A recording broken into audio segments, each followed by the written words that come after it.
ഡൽഹി സ്ഫോടന കേസിൽ അന്വേഷണം പുരോഗമിക്കുന്നതിനിടെ കാർ പൊട്ടിത്തെറിക്കുന്നതിന്റെ നടുക്കുന്ന ദൃശ്യങ്ങൾ പുറത്തുവന്നു. കേസ് അന്വേഷിക്കുന്നത് NIA-യുടെ 10-അംഗ സംഘമാണ്. സംഭവ സ്ഥലത്ത് നിന്ന് NSD ടീം കണ്ടെടുത്ത തെളിവുകളുടെ പരിശോധനാ ഫലം നിർണായകമാവുകയാണ്. ഇന്ത്യൻ സൈന്യം ഉപയോഗിക്കുന്ന സ്ഫോടക വസ്തുക്കൾ ഭീകരർ ഉപയോഗിച്ചതായി സൂചനയുണ്ട്. പിടിയിലായ ഭീകരരെയും ബന്ധുക്കളെയും ചോദ്യം ചെയ്തതിന് പിന്നാലെ നൌഗാം സ്വദേശിയെയും അറസ്റ്റ് ചെയ്തു. ജമ്മു കശ്മീരിലും ഹരിയാനയിലെ ഫരീദാബാദിലും ഒരേ സമയം പരിശോധന നടക്കുകയാണ്. ആദ്യം CCTV ദൃശ്യങ്ങൾ കാണും.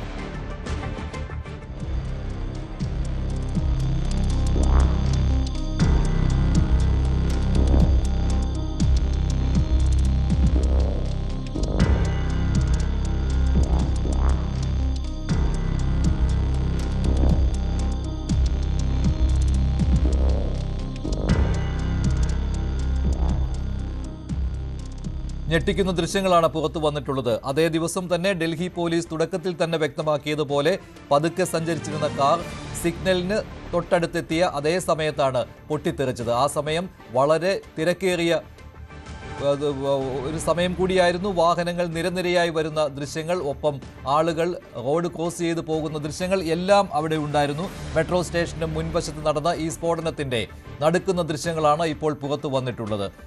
അന്വേഷണം പുരോഗമിക്കുകയാണ്. കൂടുതൽ വിവരങ്ങളുമായി അഭിലാഷ് രാധാകൃഷ്ണൻ ചേരുകയാണ്. അഭിലാഷ്, ഇപ്പോൾ നിലവിലെ അന്വേഷണത്തിന്റെ ഗതി എവിടം വരെയായി? ഇന്ന് അറസ്റ്റിലായ ആളെക്കുറിച്ചുള്ള വിവരങ്ങൾ പുറത്തു വന്നിട്ടുണ്ട്. മഞ്ജുഷ്, ഇപ്പോൾ ഈ മണിക്കൂറിൽ ഏറ്റവും പ്രധാനമായി വരുന്ന ഈ ഡൽഹിയിലെ ചെങ്കോട്ടയിലുണ്ടായ സ്ഫോടനവുമായി ബന്ധപ്പെട്ട് ഏറ്റവും നിർണായകമായ വിവരങ്ങളാണ് നമുക്കിപ്പോൾ പുറത്തു വന്നുകൊണ്ടിരിക്കുന്നത്. അതിൻ്റെ ദൃശ്യങ്ങളാണ്. അതായത് നവംബർ 10-ാം തീയതി വൈകുന്നേരം 6:50 രാജ്യത്തെ നടുക്കിക്കൊണ്ട് ഇത്ര വലിയൊരു സ്ഫോടനം ഉണ്ടായിരിക്കുന്നു.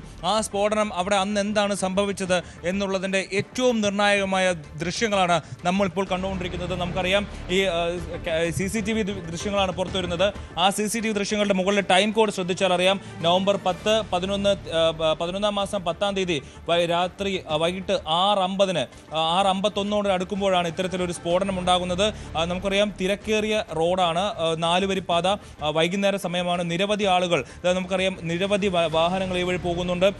സ്കൂട്ടറുണ്ട്, ഓട്ടോയുണ്ട്, 2 സൈഡിലും നിരവധി കടകളുണ്ട്. ആളുകൾ നടന്നു പോകുന്നുണ്ട്. അത് റെഡ് ഫോർട്ട് ചൗക്ക് ടുവേർഡ്സ്, അതായത് ചൗക്കിലേക്ക്, അതായത് ചാന്ദിനി ചൗക്കിലേക്ക് പോകുന്ന വഴിയെന്നാണ് ആ ക്യാമറയുടെ ആ ഒരു ഇത് സൂചിപ്പിക്കുന്നത്. ചൗക്കിലേക്ക് പോകുന്ന റോഡിലാണ് ഈ ഒരു തിരക്കാവുന്നത്. ആ തിരക്കുള്ള റോഡിലാണ് പൊടുന്നനെ പെട്ടെന്നൊരു തീഗോളം പോലെ ആ റോഡ് മുഴുവൻ, ആ 4 വരി പാത മുഴുവൻ ഒരു തീ കൊണ്ട് മൂടുന്ന തരത്തിലേക്ക് ഒരു സ്ഫോടനം ഉണ്ടാകുന്നത്. നടുക്കുന്ന ദൃശ്യങ്ങളാണ് ഇപ്പോൾ പുറത്തു വരുന്നത്. അതായത് വളരെ തിരക്കേറിയ ഒരു സമയം, വൈകുന്നേരം സമയം, ആളുകൾ ജോലി കഴിഞ്ഞ് തിരിച്ച് വീടുകളിലേക്ക് പോകുന്ന സമയം. ആ സമയത്താണ് ഇത്തരത്തിലൊരു നടുക്കുന്ന ദൃശ്യം.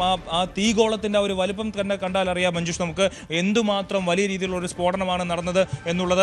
ഏറ്റവും പ്രധാനപ്പെട്ട ഒരു കാര്യം, ഇത് അവർ പ്ലാൻ ചെയ്ത് നടത്തിയ ഒരു സ്ഫോടനമല്ല എന്നുള്ളതാണ് ഇപ്പോൾ പോലീസിന്റെ പ്രാഥമികമായിട്ടുള്ള നിഗമനം. പക്ഷേ പ്ലാൻ ചെയ്യാതെ ഇത്തരത്തിലൊരു സ്ഫോടനം ഉണ്ടായെങ്കിൽ, അവർ പദ്ധതിയിട്ട് നടത്തിയ ഒരു സ്ഫോടനമാണ് അവർ നടത്തിയിരുന്നതെങ്കിൽ അതിൻ്റെ ഒരു വലുപ്പം എത്രയാകുമായിരുന്നു എന്നുള്ള കാര്യം ആലോചിക്കുമ്പോൾ തന്നെ ഭയം തോന്നുകയാണ് മഞ്ജുഷ്. കാരണം ഈ ഉമർ നബി എന്ന് പറയുന്ന ആളുടെ സുഹൃത്തുക്കൾ പോലീസിന്റെ പിടിയിലായതോടുകൂടിയാണ് 12 ദിവസമായി എടുക്കാതെ വച്ചിരുന്ന കാറിൽ കയറി ഇയാൾ ഹരിയാനയിലെ ഫരീദാബാദിൽ നിന്നും ഡൽഹിയിലേക്ക് തിരിക്കുന്നത്. രാവിലെ 8:40 ഡൽഹി അതിർത്തി കടന്ന് അകത്തേക്ക് കയറുന്നു. അതിനുശേഷം പലയിടങ്ങളിൽ സഞ്ചരിക്കുന്നു. കോണാട്ട് പ്ലേസിൽ, തിരക്കേറിയ കോണാട്ട് പ്ലേസ് എന്ന് പറയുന്ന മാർക്കറ്റിൽ അവരെത്തുന്നു. അതുപോലെ മയൂർ വിഹാറിലേക്ക് എത്തുന്നു. നിരവധി ആളുകൾ താമസിക്കുന്ന മയൂർ വിഹാറിലെത്തുന്നു. അതിനുശേഷം 3:30 തന്നെ ചെങ്കോട്ടയിലേക്ക് എത്തുന്നു. ചെങ്കോട്ടയിലെ പാർക്കിംഗ് ഏരിയയിൽ 3 മണിക്കൂർ ഇയാൾ ഉമർ നബി ഈ വാഹനവും ഇട്ട് കിടക്കുന്നു. അതിനുശേഷം 6:15 അവിടുന്ന് എടുത്താണ് ഇത്തരത്തിൽ വളരെ പതുക്കെ സ്ലോ മൂവിംഗ് ആയിട്ടുള്ള ട്രാഫിക് നിറഞ്ഞു നിൽക്കുന്ന ഈ ഒരു പ്രദേശത്തേക്ക് വാഹനവുമായി അയാൾ ഓടിച്ചെത്തുന്നത്. അവിടെ വെച്ചിട്ട് ഈ കാറിനകത്ത് എന്താണ് സംഭവിച്ചത്, അയാൾ പ്ലാൻ ചെയ്ത് അത് അവിടെ പൊട്ടിക്കണം എന്ന് വിചാരിച്ച് അല്ല അയാൾ ഈ കാറുമായി ഇറങ്ങിയതെങ്കിൽ കാറിനകത്ത് എന്താണ് സംഭവിച്ചത്, അവിടെ ഇത്തരത്തിലൊരു പൊട്ടിത്തെറി ഉണ്ടാകാൻ എന്താണ് അതിനകത്ത് ഉണ്ടായത് എന്നുള്ള കാര്യം വളരെ ആകാംക്ഷയോടെ കാത്തിരിക്കുകയാണ്. കാരണം NIA-യുടെ 10-അംഗ സംഘം ഈ കാര്യങ്ങളടക്കം അന്വേഷിച്ചു വരികയാണ്. ഇതിൽ 5 ആംഗിളിലാണ് ഈ ഒരു അന്വേഷണം നടത്തിക്കൊണ്ടിരിക്കുന്നത്. ഒന്നാമത്തത്, ഈ കാർ വാങ്ങിച്ചത് എങ്ങനെയാണ്, കാറുമായി ബന്ധപ്പെട്ട് ഈ കാർ അവർ എന്തുകൊണ്ട് തിരഞ്ഞെടുത്തു, ഈ 12 ദിവസം ഈ കാറിനകത്ത് ഈ എക്സ്പ്ലോർ എക്സ്പ്ലോസീവ്സ് ഉണ്ടായിരുന്നു. കാരണം 2900 കിലോയോളം വരുന്ന വെടിമരുന്നുകൾ, സ്ഫോടന വസ്തുക്കൾ ഇന്ത്യയുടെ അന്വേഷണ ഏജൻസികൾ ഇയാളുടെ സുഹൃത്തായ മുസമ്മൽ ഷക്കീലിന്റെ കയ്യിൽ നിന്ന് പിടിച്ചെടുത്തിരുന്നു. അയാൾ താമസിച്ചിരുന്ന സ്ഥലത്ത് നിന്ന് പിടിച്ചെടുത്തിരുന്നു. അതിനുശേഷം അവിടുത്തെ ഇമാമായിട്ടുള്ള ഇർഫാൻ അഹമ്മദ് അടക്കമുള്ള ആളുകളെ പോലീസ് കസ്റ്റഡിയിലെടുത്തിരുന്നു. പിന്നാലെയാണ് ഇയാൾ ഈ ഒരു വാഹനവുമായി അവിടെ നിന്ന് ഇറങ്ങുന്നത്. അപ്പോൾ നമുക്ക് മനസ്സിലാക്കുന്നത് അതിൽ തന്നെ മറ്റൊരു കാര്യം കൂടി ഉണ്ടല്ലോ അഭിലാഷ്. നേരത്തെ ആ സ്ഫോടക വസ്തുക്കൾ പിടിച്ചെടുത്തത് മറ്റൊരു കാറിൽ നിന്നായിരുന്നു. അതൊരു സ്വിഫ്റ്റ് ഡിസയർ കാറായിരുന്നു.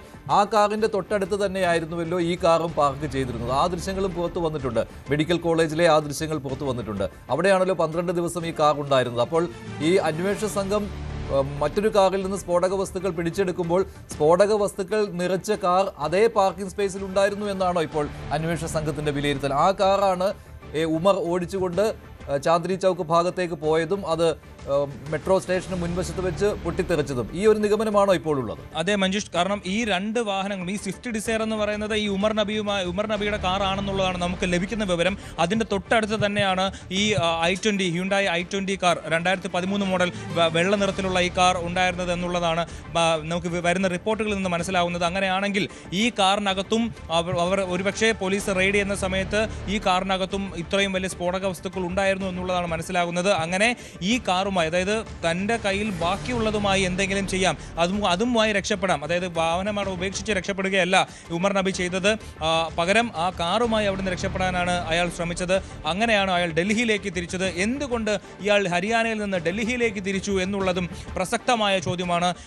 എന്താണ് ഡൽഹിയിലേക്ക് എത്താനും ഇയാളെ നയിച്ച പ്രചോദനം എന്നുള്ളതാണ് അടുത്ത ചോദ്യം. അവിടെ ഡൽഹിയിൽ ഇയാൾക്ക് വേണ്ടപ്പെട്ട ആരെങ്കിലും, ഇയാളുമായി ബന്ധപ്പെട്ട് പ്രവർത്തിക്കുന്ന ആരെങ്കിലും ഉണ്ടായിരുന്നു എന്നുള്ള ഒരു നിർണായകമായ ചോദ്യം കൂടി ഇവിടെ ഉയർന്നു വരുന്നുണ്ട് മഞ്ജുഷ്. കാരണം രാവിലെ 11 മണിക്കൂറാണ് ഇയാൾ ഫരീദാബാദിൽ നിന്ന് ഡൽഹിയിൽ എത്തിയതിനു ശേഷം അവിടെ ചെലവഴിച്ചത്. കൊണാട്ട് പ്ലേസ് അടക്കം ഉള്ള തിരക്കേറിയ സ്ഥലങ്ങളിൽ ഇയാൾ കിടക്കുന്നു. മാത്രമല്ല മറ്റൊരു പ്രധാനപ്പെട്ട ചോദ്യം ഉയർന്നത്, എന്തുകൊണ്ട് 3 മണി മുതൽ 6 മണി വരെ ഇയാൾ ചെങ്കോട്ടയ്ക്ക് സമീപമുള്ള പാർക്കിംഗ് ഗ്രൗണ്ടിൽ വെറുതെ നിന്നു ഈ സമയത്ത്? കാരണം ഇയാൾക്കറിയാം ഇയാളുടെ സുഹൃത്തുക്കൾ പിടിക്കപ്പെട്ടിട്ടുണ്ട്. അപ്പോൾ എത്രയും വേഗം തന്നെ തൻ്റെ അടുത്തേക്കും അന്വേഷണ സംഘം എത്തിയേക്കാമെന്നുള്ള ഒരു സാഹചര്യത്തിലും ഇയാൾ പോലീസിൻ്റെ മൂക്കിൻ്റെ തുമ്പിൽ ചെങ്കോട്ടയ്ക്ക് സമീപം ഇത്രയും വലിയ സുരക്ഷാ സംവിധാനങ്ങളുള്ള ചെങ്കോട്ടയിൽ ഇയാൾ എന്തിനു വന്നു? അവിടെ 3 മണിക്കൂർ എന്ത് ധൈര്യത്തിൽ ഇയാൾ നിന്നു എന്നുള്ളത് പ്രധാനപ്പെട്ട ചോദ്യമാണ്. അപ്പോൾ ഈ 3 മണിക്കൂർ അവിടെ നിന്നതിന് ശേഷം 6:20 മുതൽ 6:20 അയാൾ എന്തെങ്കിലും നിർദ്ദേശത്തിൻ്റെ പുറത്താണോ അവിടുന്ന് വാഹനമെടുത്തത്? അത് അയാൾ എന്തെങ്കിലും കാറിനകത്ത് വെച്ച് ഡ്രൈവിങ്ങിനിടയിൽ എന്തെങ്കിലും ചെയ്തതിൻ്റെ ഭാഗമായിട്ടാണോ ഇത് പൊട്ടിത്തെറിച്ചത് എന്നുള്ള ചോദ്യങ്ങളടക്കം നിർണായകമാണ്. ഈ ചോദ്യത്തിനുള്ള ഉത്തരമെല്ലാം നമ്മുടെ NIA-യുടെ 10-അംഗ സംഘം ഉത്തരം കണ്ടെത്തും എന്നുള്ളതാണ് പ്രധാനപ്പെട്ട നമ്മുടെ വിശ്വാസം എന്ന് പറയുന്നത്. മാത്രമല്ല ഇന്ന് ഇപ്പോൾ ഈ ഉമർ നബി എന്ന് പറയുന്ന ആൾ മരിച്ചു എന്നുള്ളതാണ് നമ്മുടെ പ്രാഥമിക നിഗമനം. അയാളുടെ അമ്മയുടെ DNA സാമ്പിൾ ശേഖരിച്ച് ഈ മൃതദേഹവുമായി പരിശോധിച്ച് അതിൻ്റെ ഫലം വന്നതിന് ശേഷം മാത്രമേ ഈ ഉമർ നബി എന്ന് പറയുന്ന ഭീകരൻ കൊല്ലപ്പെട്ടു എന്നുള്ള കാര്യം നമുക്ക് സ്ഥിരീകരിച്ച് പറയാൻ കഴിയുകയുള്ളൂ.